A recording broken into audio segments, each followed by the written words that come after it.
called the license agreement. And it was with the Bethlehem Authority, and it was marked as Exhibit A2. Are you familiar with that document? Yes. Are you familiar with Section 9.4 of that document? Not by number, no. 9.4 goes to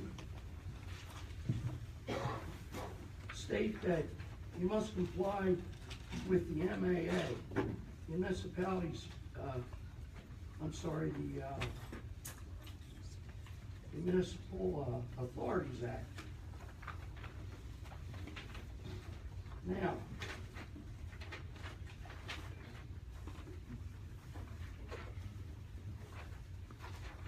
with respect to that, I have already put into evidence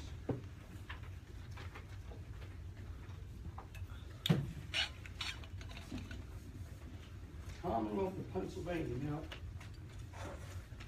it's an undisputed material fact that the owner of the subject property that you're proposing to build this project on is owned by the Bethlehem Authority, correct? Can you restate your question?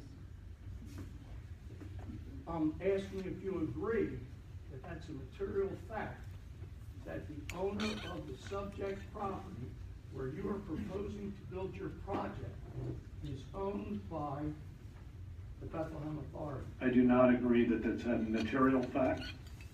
I agree that the owner of the property is the Bethlehem Authority. Well, how could you have a license agreement with somebody you don't agree is the owner? No, I just said the owner of the property is the Bethlehem Authority. I do not agree with the rest. Are you disputing that? You're talking over him. Let him answer your question. I did not agree with the statement that you made. I do agree that the owner of the property is the Bethlehem Authority. Okay, so that's an undisputed material fact.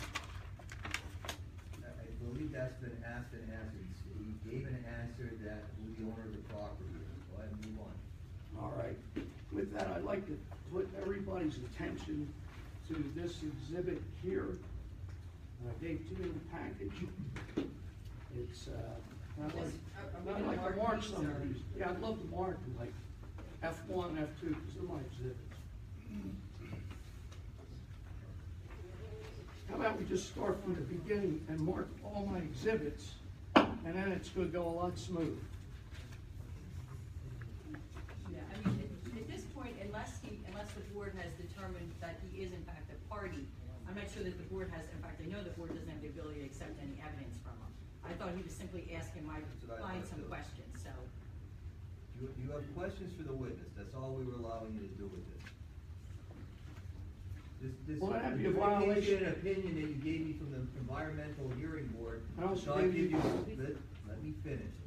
The adjudication and opinion that you provided me in 1998 which is your case of Fontaine versus DEP, is not a zoning hearing and does not address the issue of standing whatsoever in this document. Therefore, you know, given the fact that you're 3 miles away and you don't have an ownership interest in the property, your standing doesn't appear to exist with this. We're gonna allow you to ask some questions. You can ask some questions, but let's keep it focused and short. Well, this is evidence, and that would be a violation of my constitutional rights. It's been to the Supreme Court. I can assure you that Berks County got standing in a matter in Montgomery County.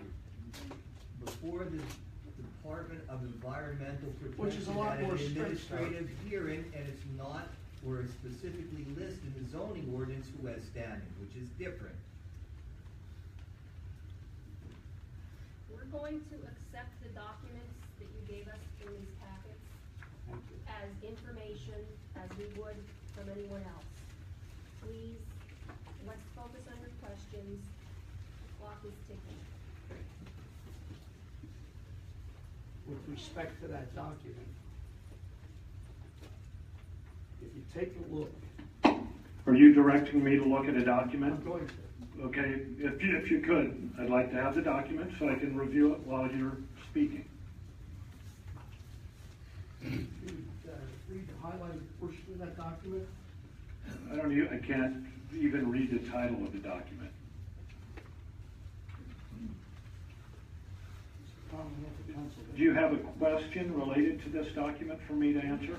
I do. And what is that question, please? I'm asking you to read that, then I'm gonna ask you a question. Go ahead and ask The question, I can read it.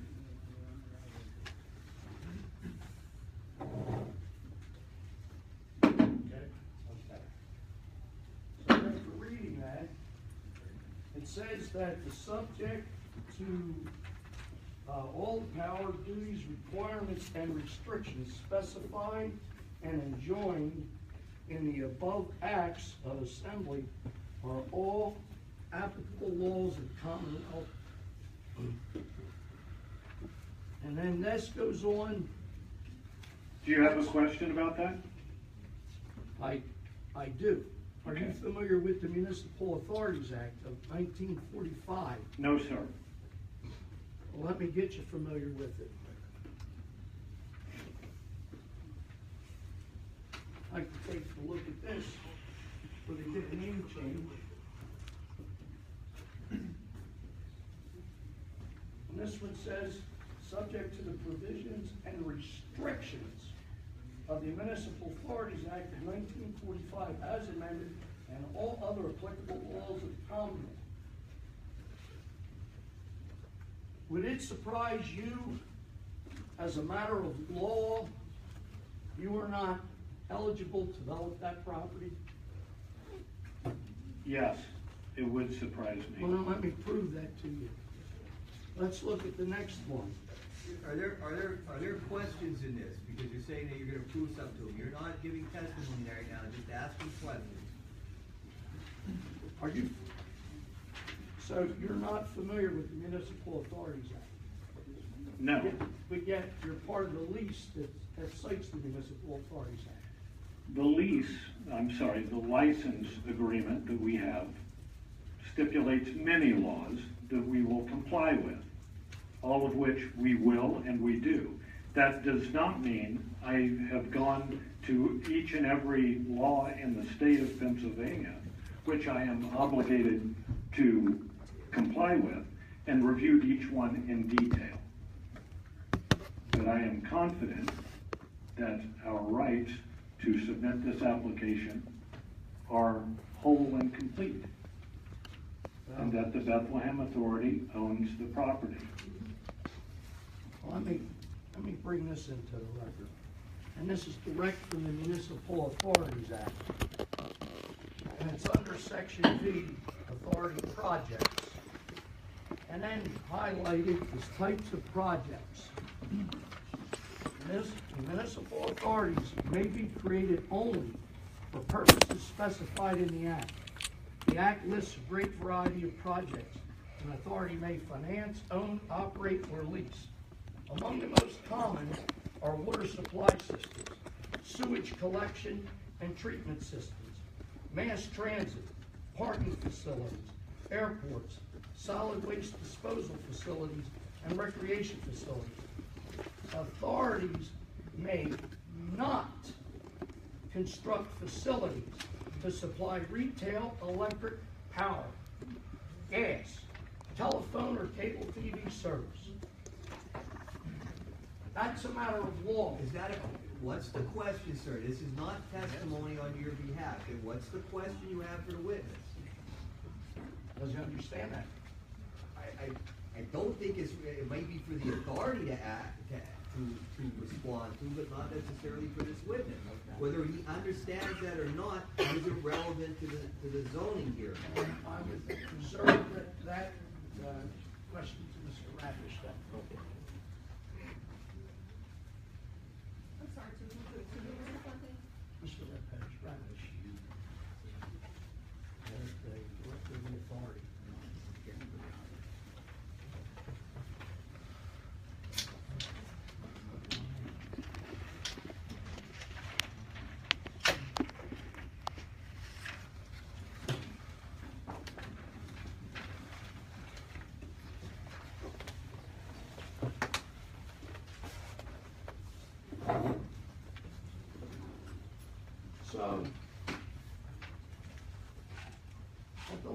hearing, you stated that you needed three things to develop the project. One was wind, two was a transmission line, and three, the land can be developed.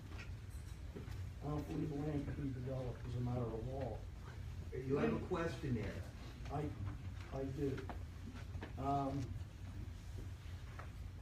You also stated that you went on some diatribe about how the electric is, the kinetic energy went into the rotation generator, went into the electrons went into the grid for collection. When they go into that grid for collection, they're dispersed ubiquitously, correct?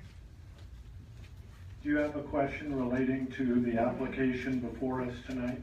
That was your testimony. I'm asking you.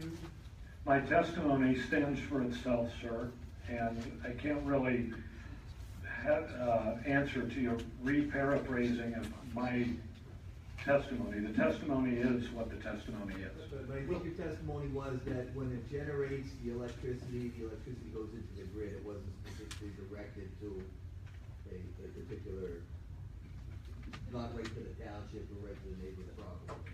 Is that correct? Okay, so that, and that's what he said, and that's what you just asked him. So that, he did say that. So the energy, the electricity will cross Penn Forest Township's political boundaries, correct? I have no way of knowing that.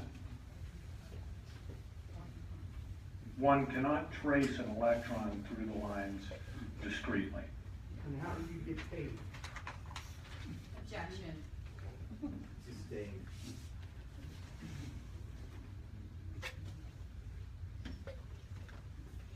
Do you collect revenue for the electricity that you create? Yes. Objection. It's obvious that the company is generating receives income.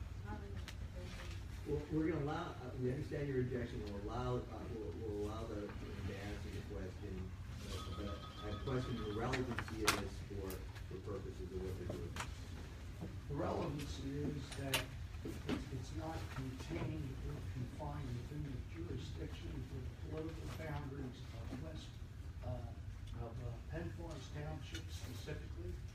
That it's gonna leave, Penn Forest Township, it's gonna leave Carbon County, it's gonna leave the Commonwealth of Pennsylvania. So this project, by its size and breadth, okay, it is a ubiquitous thing. That's the thing about standing.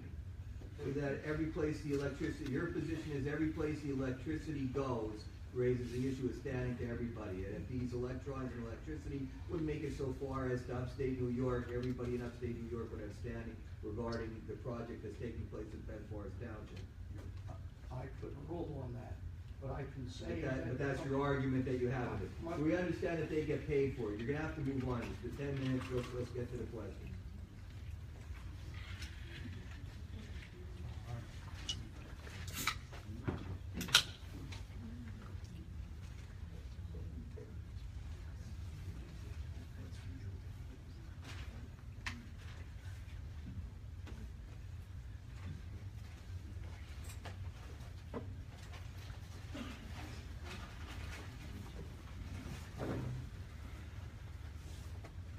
On the map,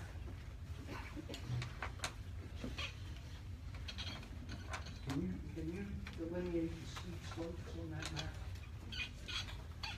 Steep slopes is defined by how? 15% and greater? I don't believe at this level we have delineated them for clarity of the map. Certainly the contour lines are on here. The site plan requires that steep slopes that are wooded and going to be disturbed be denoted on the plan, which they are. You can point those out? And Craig, if you can, you're obviously not the. No, I cannot point those out. Can you point out the rock outcrops?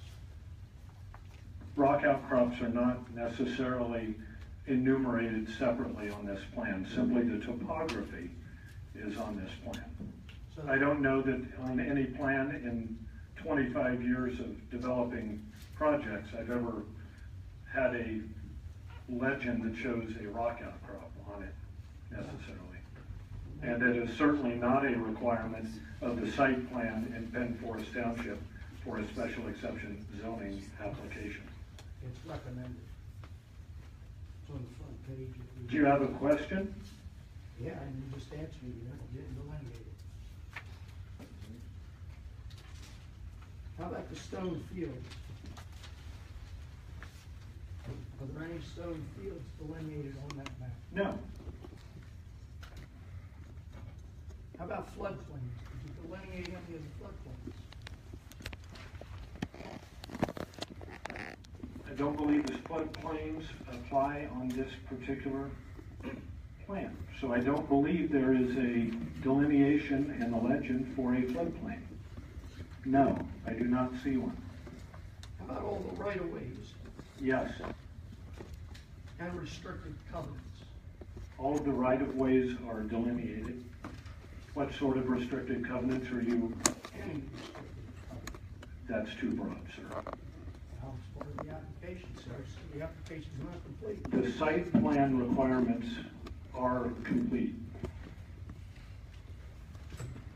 Are you aware of the Penn Pipeline project? I've heard of it, yes. Did you delineate that on that map? I don't know where the relevancy is to this particular project of a different plan in front of a different body. You're gonna need to move on. It goes to safety. It's what this plan has and what you addressed here before the board, not something that took place in another plan in another jurisdiction.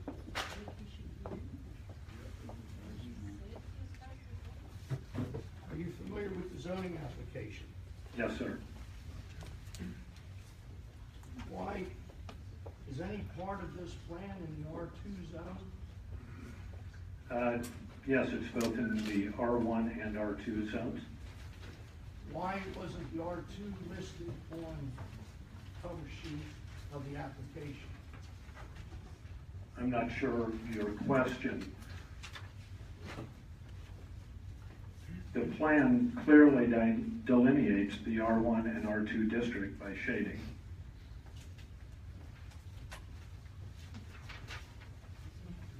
That's it.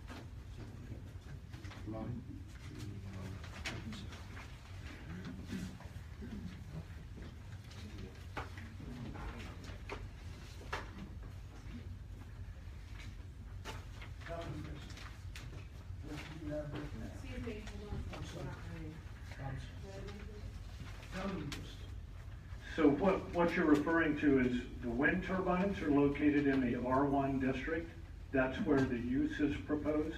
There is no wind turbine use proposed in the R1 district. I'm sorry, there are no wind turbines proposed for the R2 district. Certainly part of the tract has R2 zoning district on it, but no wind turbines are proposed there. So for purposes of the application and the special exception to permit wind turbines in the R1 district is the only place we're proposing wind turbines. Well, why was it listed on your first application, R1 and R2? We're here tonight to discuss this application.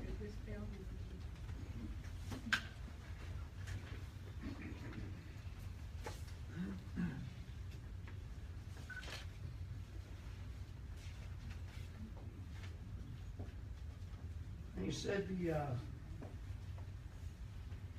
there were a fire at this facility, who do you have here to deal with that emergency? There will be an on-site operation and maintenance crew. There would be first responders to any emergent situation, including a fire. If it required emergency services, those services would be called and deal with whatever emergency they're to deal with. Isn't your emergency call center located in Portland, Oregon? No, Is your testimony? no, it was not.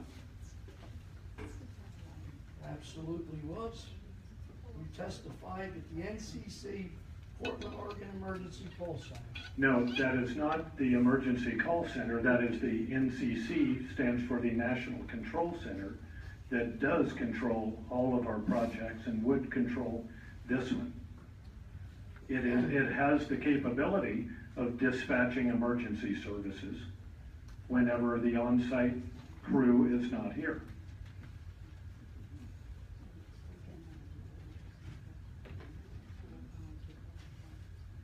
Are you familiar with the Carbon County Conservation District? I am familiar that it exists and regulates certain things for soil conservation, yes.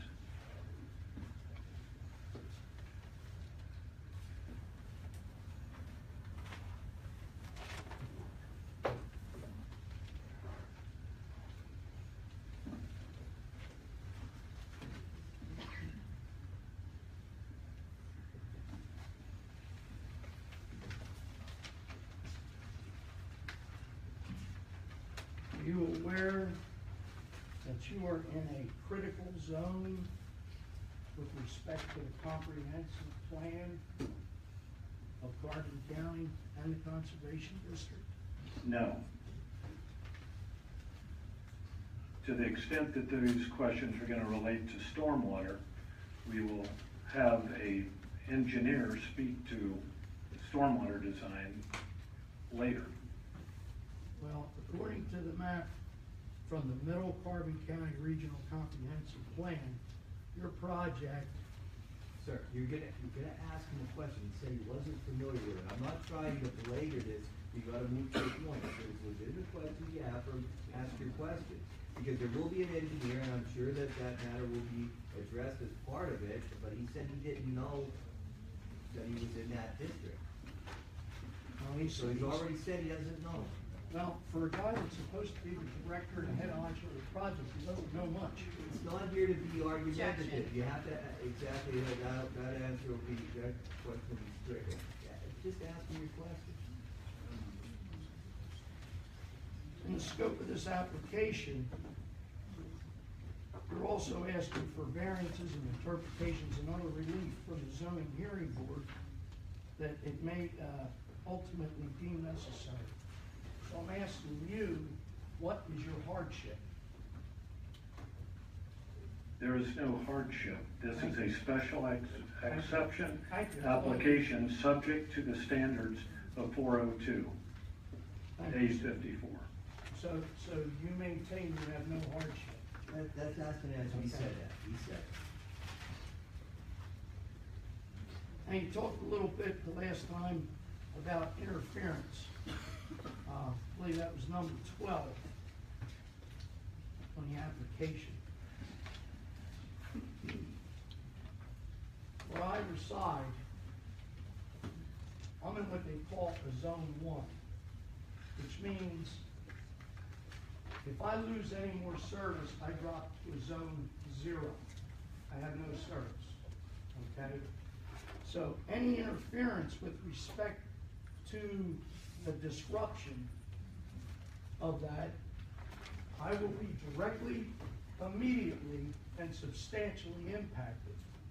Because I'll have a phone that will be totally useless at my residence. You're talking interference with your. Do you have a question? Your cell phone? Yes.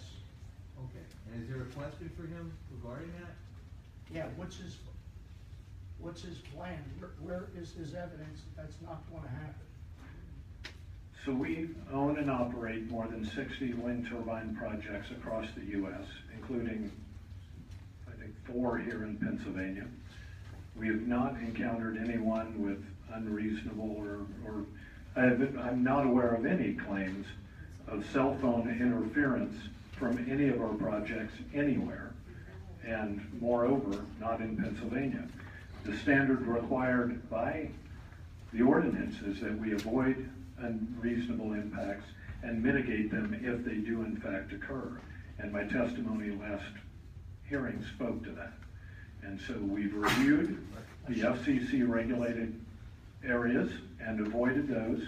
We've reviewed the TV reception in the area and the distances to various transmitters, and we believe that we have mitigated those areas by the siting of the project and avoiding those FCC regulated beam paths, as well as have the capability, if in the unlikely event someone does incur some interference, primarily probably to a TV or a radio reception, that amplifiers and such could be used or provided to mitigate that.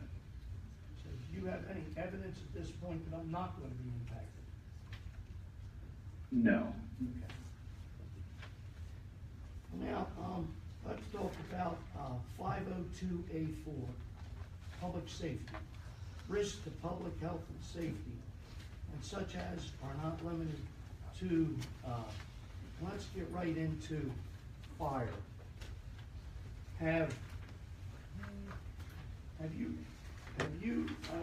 any of your projects, have any of your turbines ever caught fire, sir? Yes. And what is your plan to deal with the fire? Well, it depends on the situation, but are you asking about a fire up tower in the wind turbine? Yes, sir. Typically, the standard is to dispatch emergency services. Well, first of all, evacuate the area around the fire and any personnel that may be in harm's way. Dispatch emergency services, cut power to the turbine, and stand back and deal with any ground fire that may occur. And who does that? Our on-site personnel and local emergency services.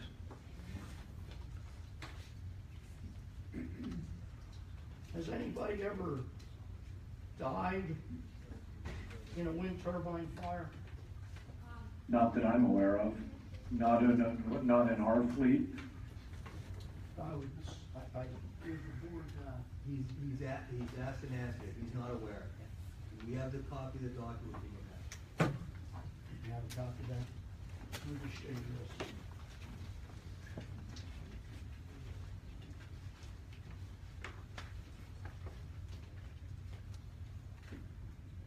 Now you're aware. It certainly doesn't apply to anything that we ever had anything to do with. Okay. And I don't know the legitimacy of that. Now, you said you're gonna implement a Vestas turbine? No, what I said is, for purposes of this application, we have specified a V136-112 Vestas, but the final turbine specification would be made at building permit time or prior to building permit and still comply with every standard that we're demonstrating compliance with now. So you're not definitive that you're actually going to use that turbine?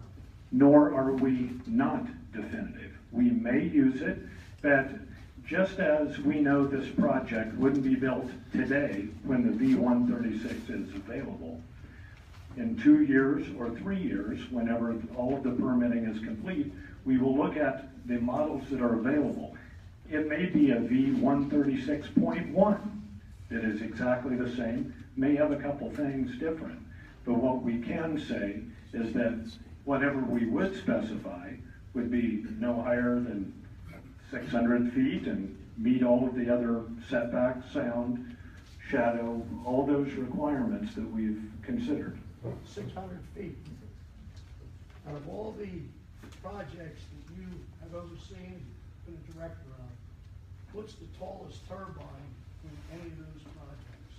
For me personally, Yes, sir. 492 feet. And why 600 feet here? Because the trend in the industry is to use larger and fewer turbines so that we can minimize the number and consequently the disturbance on the ground. And so by reducing the number of turbines, we go taller with a greater wingspan, produce more energy per unit, and it disturbs less of the environment around it. But at 600 feet, Are you gonna be breaking the horizons? I don't understand what breaking the horizons means. In other words, are you gonna be interfering with the scenic views and vistas of beautiful Penn Forest Township in Garden County? That's a completely subjective question that I think each person in here can speak to.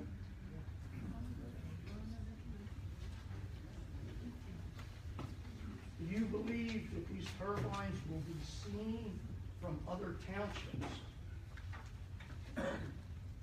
Probably, yes. Are you familiar with the Vestas turbine that caught fire in high winds? No. That's not Objection, again, necessary. He it's not said he's relevant not to aware. this. He's not aware. So making him aware has no bearing.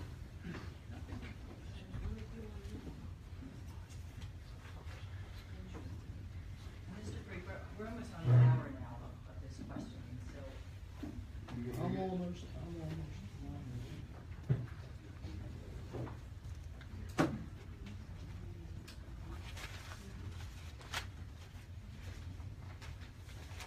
Let me show you the document here that I entered in. Are you familiar with this? No.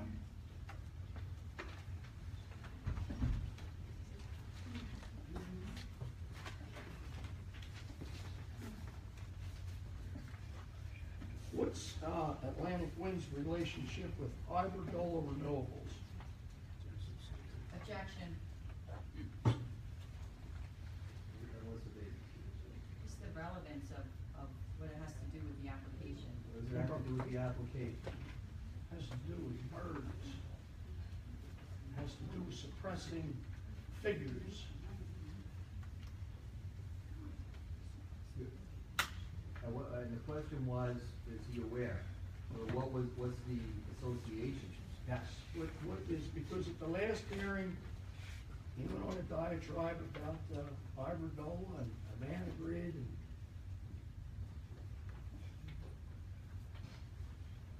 so I'm asking, what is the relationship between Atlantic Wind LLC? Is there a relationship between Atlantic Wind LLC and? Iberdrola Renewables is the predecessor company of Avangrid Renewables. Okay. And Atlantic Wind is a wholly owned affiliate of Avangrid Renewables. And are you aware of the lawsuit that was filed in Ohio to prevent the state agencies from making public what it calls trade? Objection, That's not relevant. It's not this company. This company's separate and the criteria for the variant, for the special exception is laid out in this ordinance. You testified it's going to cost $125 million to build this project, correct? Approximately. Does Atlantic Wind LLC have $125 million to spend on this project? objection, That's not, it's a state. That's not an element that the board would decide on.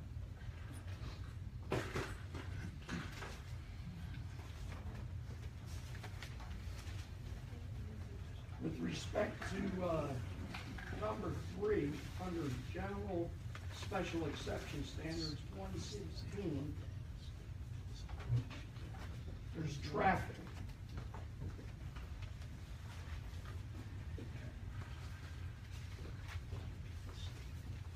Mr. Fontaine, what document are you referencing to? That's actually the application itself, and it's also the zoning ordinance.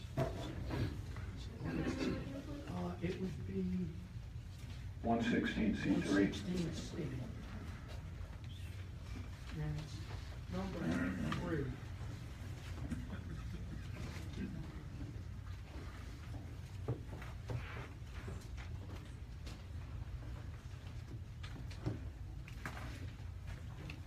You have a question? I do. It pertains to traffic, but because of the size and scope of this project, they're going to be taking up approximately 5,000 acres No, we're not. Ah, Do you have a question? I do have a question. Hatchery Road or Reservoir Road runs through the project, yes or no? It runs, yes. With that amount of disturbance, you're obviously going to be disturbing the wildlife, the deer and the bear. What measures have you taken to protect the health, safety, and welfare of this community from deer strikes and bear strikes?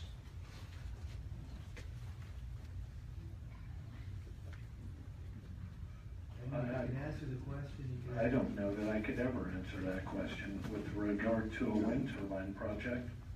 Well, you're going to disturb the earth, you're going to be running machines in there, correct?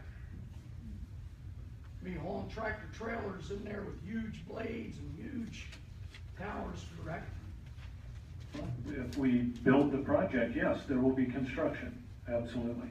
And during that construction, there's going to be a disruption of the wildlife. Yes. And I'm asking you what measures you have taken to protect my safety, my health, and my welfare, because I utilize that road, and I run a motorcycle. So, what measures, can you guarantee me that I'm not going to get struck? Because I've been struck twice by deer, both on I-476. I can't help you there, sir. So you have no mitigation plan? We have a civil engineer who's gonna testify to some of the disturbance issues, so I don't think this is really appropriate for Craig's testimony. Okay. Let's talk about number 5, the neighborhood. 116C5.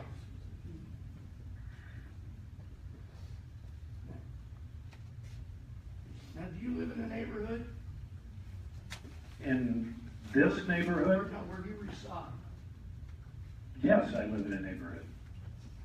Do you have a 600-foot wind turbine at your Kind property? of get, we understand where you're going with that, kind of get to it, okay? He lives in a neighborhood, what he feels or what he doesn't feel isn't relevant to this. If you have a question whether he feels the use will change the character of the neighborhood, ask the question.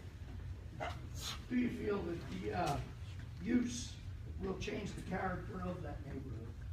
Not necessarily. By the very operation of this being a permitted use in the R1 district, the Board of Supervisors enacted laws to allow this use in that area. To that extent, this project would be in compliance with that standard. I don't believe it does meet that standard. Now let's go to number 6, safety, 116C6. There we are with fire hazard. Now, you're in a wooded area, correct? Jackson, I think we discussed fire a number of times, I'm not sure what there is to say about it. I don't think you comply with the safety aspect in 116C. You can ask him what safety provisions are provided for fire, that's probably the proper way to ask that.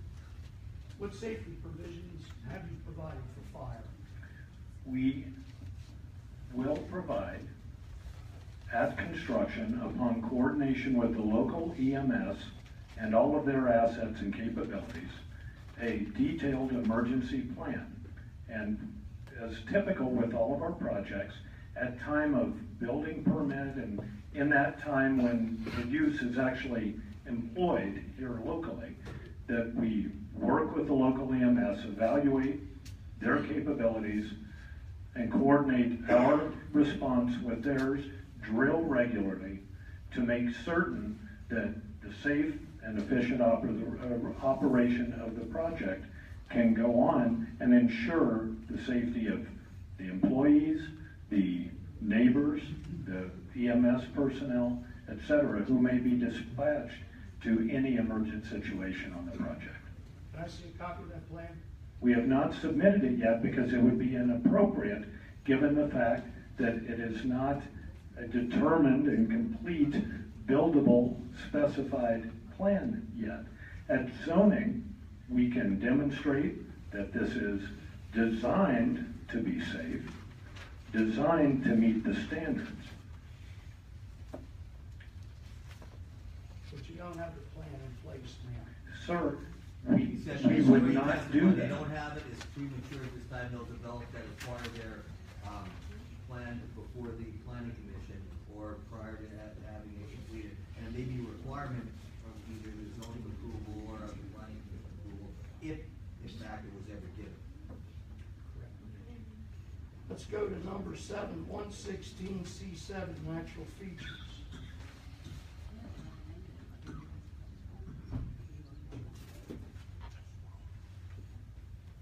How are you going to mitigate the devastation to the natural features of that area? I would disagree that there's devastation to natural features, but what I would say is that the way we designed the project was to minimize impact to the natural features.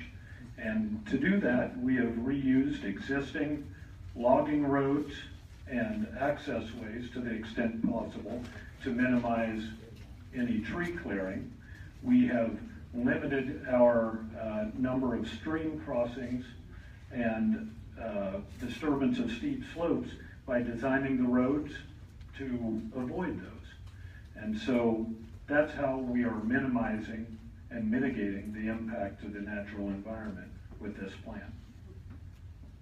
But the towers are going to exceed 590 feet height. Yes, sir. We're not here saying there will be zero impact. What we're saying is we have designed this project to minimize impact. It's incumbent upon us to disturb as little earth as possible. That's the whole premise of renewable energy, is to produce energy with less impact on the environment. And so that's what we endeavor to do at all stages of the design and construction. Again, let's go to 502 of the zoning ordinance, nuisances and hazards to public safety. And under 502A4, it specifically talks about fire as one of the hazards.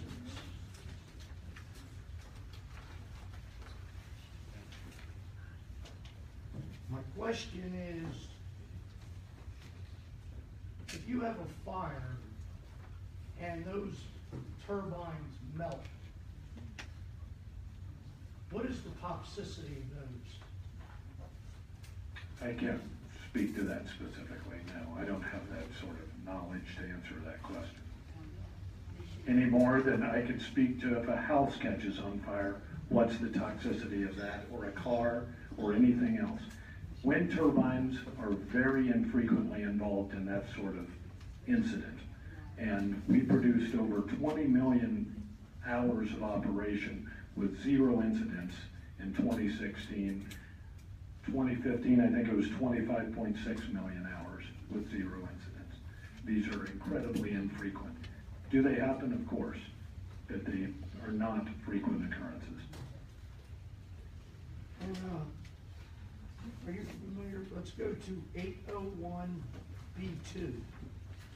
of the zoning ordinance. And I'm gonna object, because we can go through the whole zoning ordinance, but it My really last isn't relevant one. to this Is application. this your last question? My last one for him. 801B2.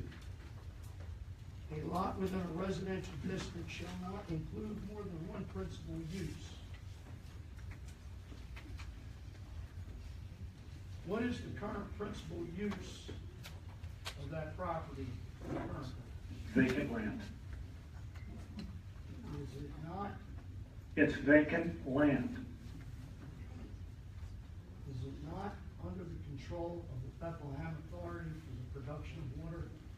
You asked me what the use is of the lot that we propose. That use presently is vacant land. Is it not under the control of the Bethlehem Authority? Bethlehem Authority owns the land. And what do they utilize it for? It is vacant land. The area outlined in green is vacant land. There are no improvements whatsoever on that land.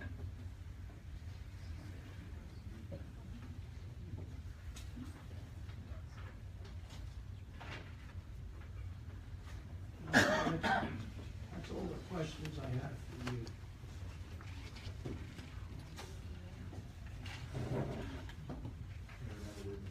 Anybody else? Yes, may I follow up with a few brief questions? Mr. Poff, your testimony, there's no current use on this property because it's vacant land. No, I testified that it is vacant land. He asked a question about the use as it is today, and it's vacant land. So is it your testimony, therefore, there is no use of that land because it's vacant land? No, Then what use is that land being utilized for right now? vacant land. So your testimony is that vacant land is a use? That is my testimony. You mentioned you have an operation and maintenance crew on site. Yes, Where will that operation and maintenance crew be? you mean the operation and maintenance office you asked about last time? No, excuse me. You testified that you will have an operations and maintenance crew on site this evening. Yes, That was your testimony. And my question is, where will that operation and maintenance crew be specifically? well, there'll be a number of people, and they will be working on site wherever they are, doing whatever they're doing at any given time. That would be maintenance of turbines, it would be maintenance of substation, it would be road maintenance, it would be any number of the things that the operation and maintenance people do. But they are on site typically 8 to 5 or 7 to 4, Monday through Friday. And where will they report to every day? A local operation and maintenance office, which will be just off-site. And will you share with us where that will be? Not yet, no, And may I ask why not? because I'm not sharing it yet. Now, you mentioned some of the standards in the zoning ordinance, and you specifically referenced 402A54. Do you recall your testimony Yeah, I earlier? believe so, yeah. Is it your testimony that that is the only ordinance section? That is the only ordinance section that is applicable to your project? I don't think I testified that. Well, that's what I'm asking. Is it your testimony, your opinion, that that is the only applicable ordinance section with regard to your project?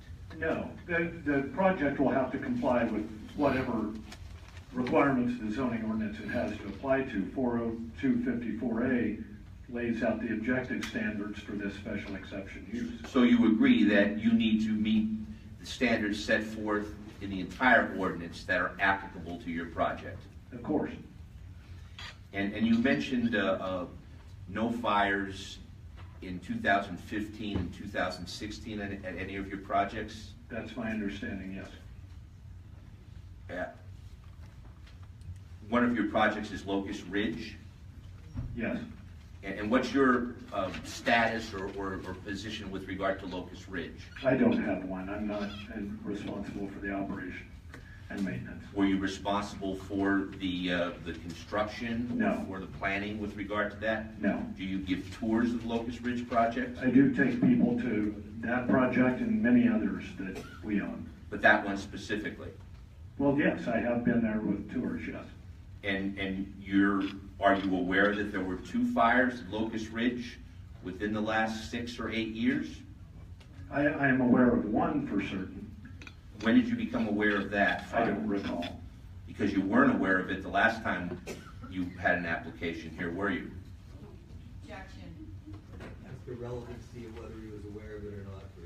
Last time he testified, he had no idea there was any fires at Locust Ridge, which surprised me because of it's his company. For purposes of the, I understand. I'll move on, what I'll you're move getting on. at but well, how does it affect this application? Goes to credibility. All right. The logging roads that you talked about, you're utilizing all existing logging roads? Not necessarily all existing, but to the extent we could, we have reused them in these areas here. You've reused them already, or you plan to reuse them? Proposed. Are you gonna make any changes to those logging roads? For instance, widen them at all? We will need to, yes, absolutely. They would have to be improved beyond what they are now in order to support the construction loads. And what type of improvement are we talking about? It'll be both the grade and the, what do we call that? The section to support the heavy loads. How wide do the roads, must they be with regard to the construction? Yeah, I think those questions would be more appropriate for our engineer who's going to testify. Well, I appreciate you giving your opinion as to what questions you should answer or not. I would just ask that you either answer the question or you say that you don't know the answer to the question. I don't know the answer to that one specifically. What about new roads? Will any new roads be built? The roads that are proposed on the plan, I would consider all new roads.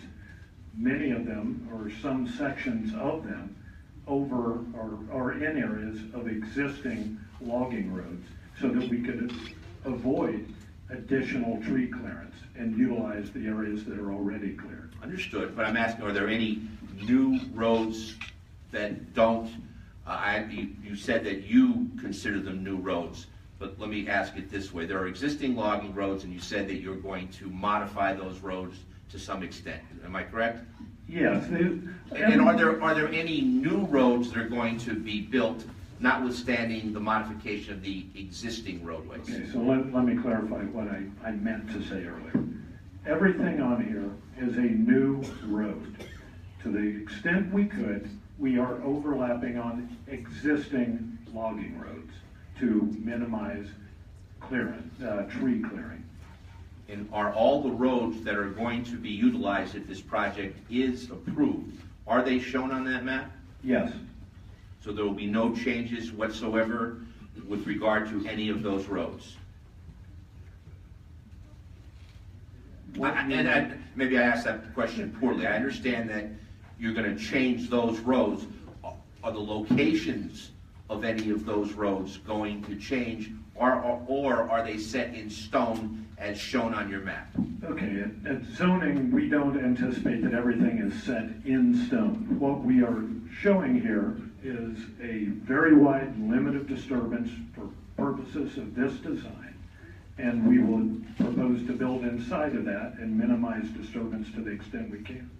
As I testified last month, there are some 14 or more regulatory agencies that we have to go through, and if we need to avoid some habitat within this area, then we would propose that we be able to move that road a little bit to avoid that habitat. But so the locations of your roads may change? Yeah, but if we had our druthers, we wouldn't change one bit. I would love this to be set in stone. Unfortunately, I don't have the permitting capabilities as we stand here tonight to say with 100% certainty that we can say that they're set in stone.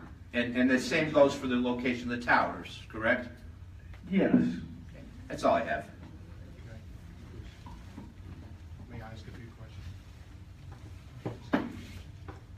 Good evening, Mr. Pump. My name is Tom Danovic, and as you know, I represent Penn Forest Township.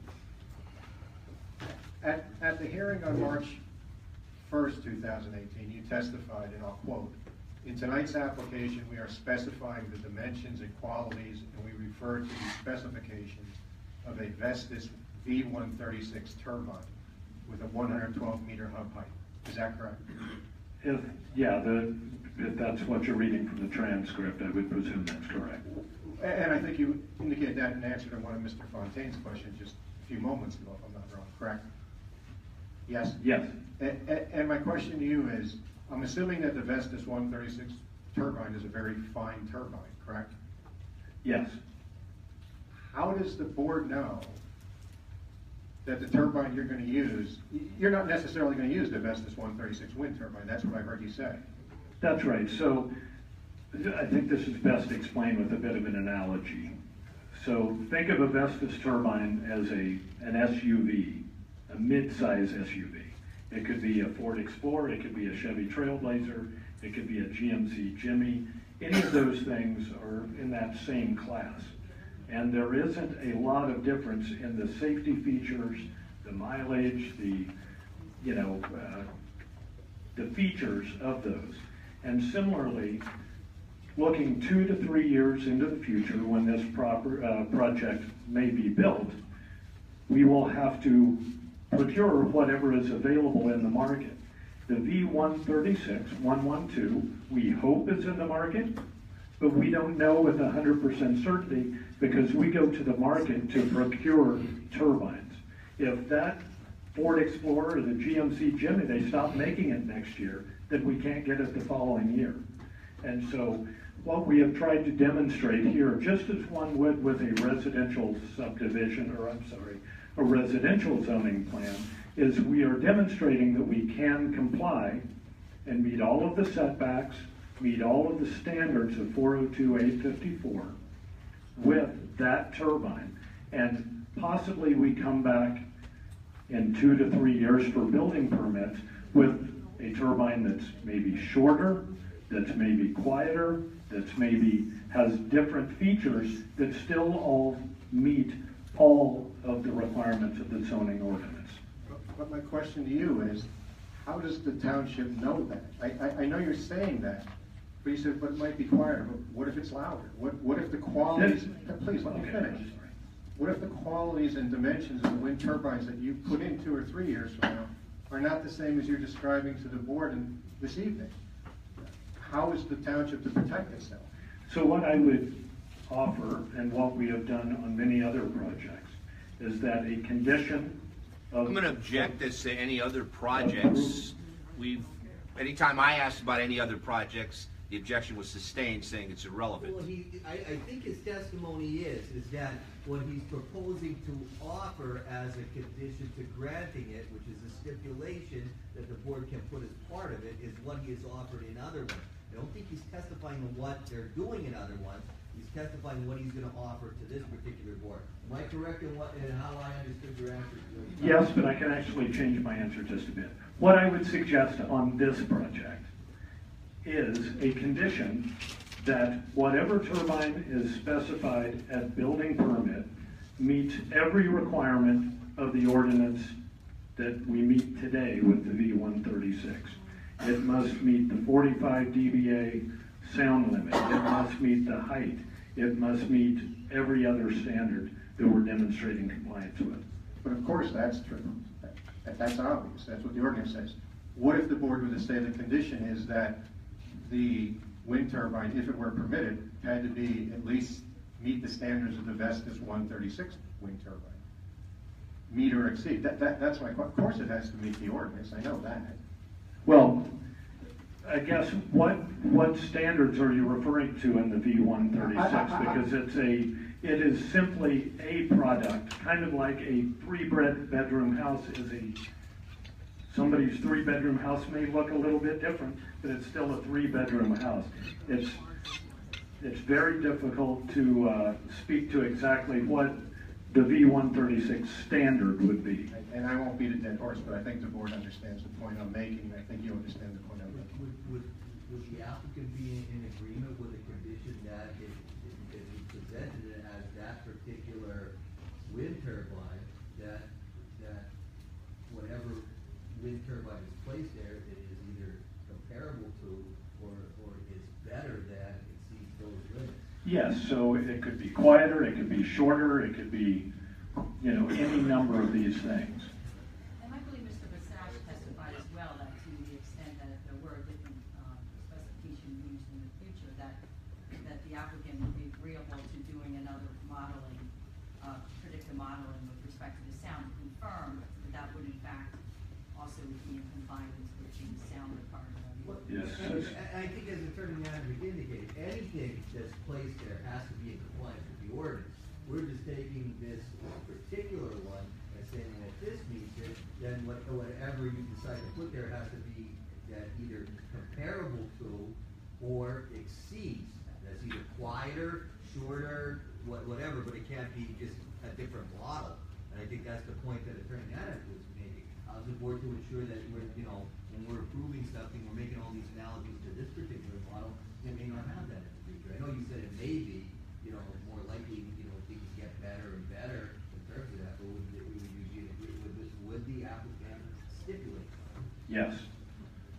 I have no further questions. Thank you, Mr. Pope. Thank you. And if I may follow up on that, how are we to know that? We have these hearings, you have your expert testify as to the Vestas turbine, and he testifies it will meet the requirements. If you change turbines, will we come back and have an opportunity to hear from your expert again, and an opportunity to cross-examine him? So what we have done, No, I'm asking you what you do now. so what we would do to demonstrate if we were to change in 2 years, let's say, for instance, is with whatever we came in with, if it's a V136-112, that's it, we pull a building permit and we go. If we come in with an XYZ ABC, we would provide a new sound study for the township to review.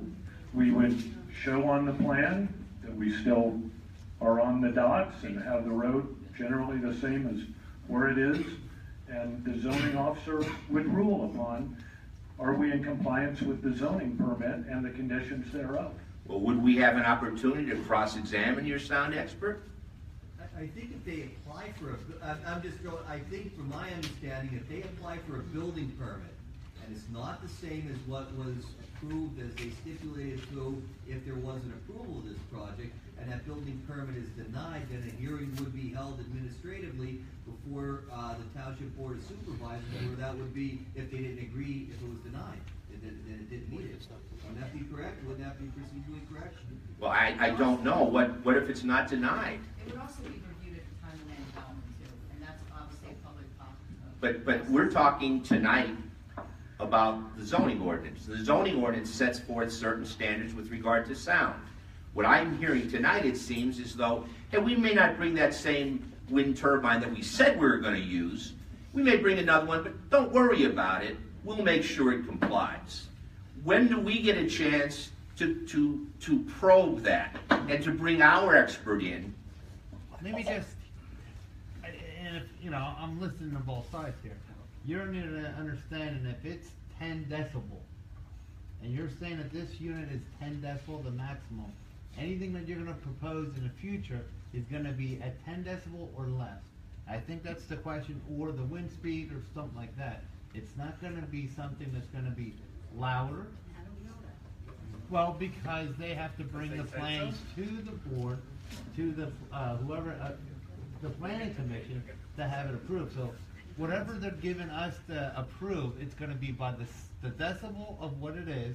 And if they come back with something that's louder, it automatically will get thrown out because it's not what we agreed on. If it's less than that and quieter, shorter, to my best of my understanding, would be approved palette, correct?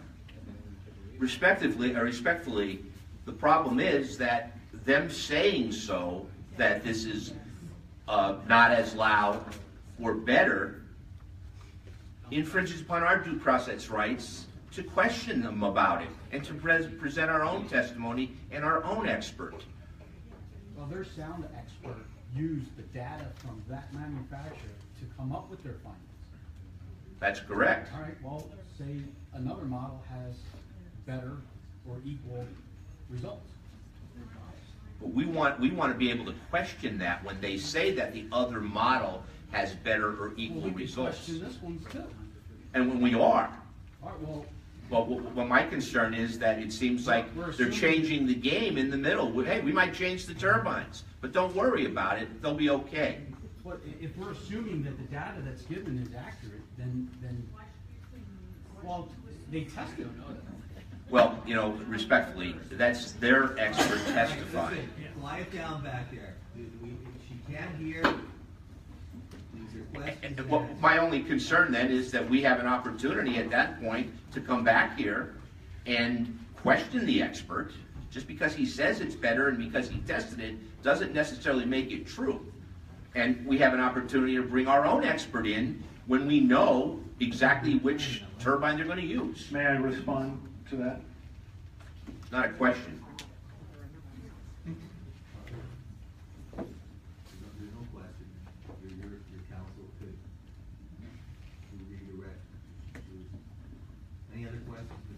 I don't, thank you. Is there any, as a result of the cross-examination, is there any redirect?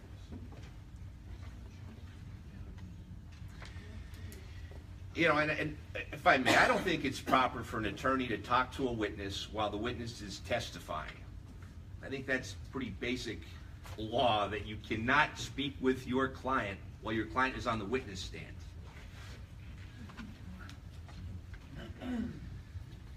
Any other questions? I understood that.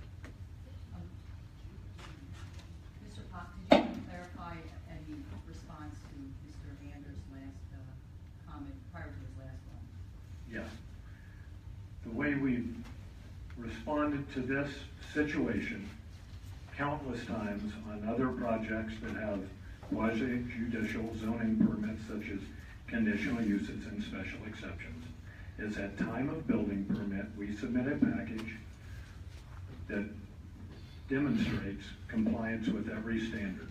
This is quite analogous to a special exception for a commercial use or a commercial lot, where one doesn't have the siding and the shingles specified, or the shear walls and the structural, until you come back with building permit and you determine, hey, this meets all of the code.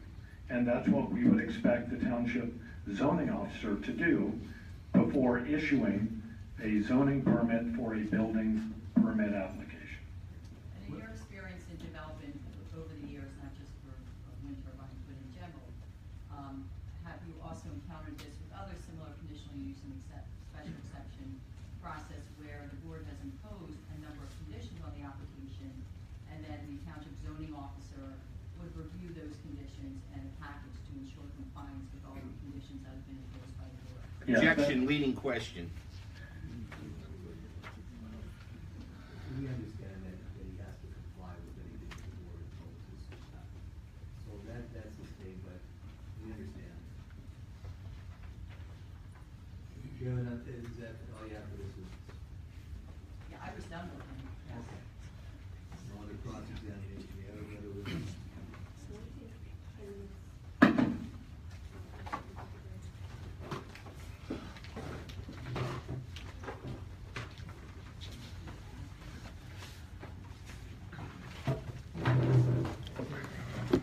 Oh, we're going to take 10 minutes so that our stenographer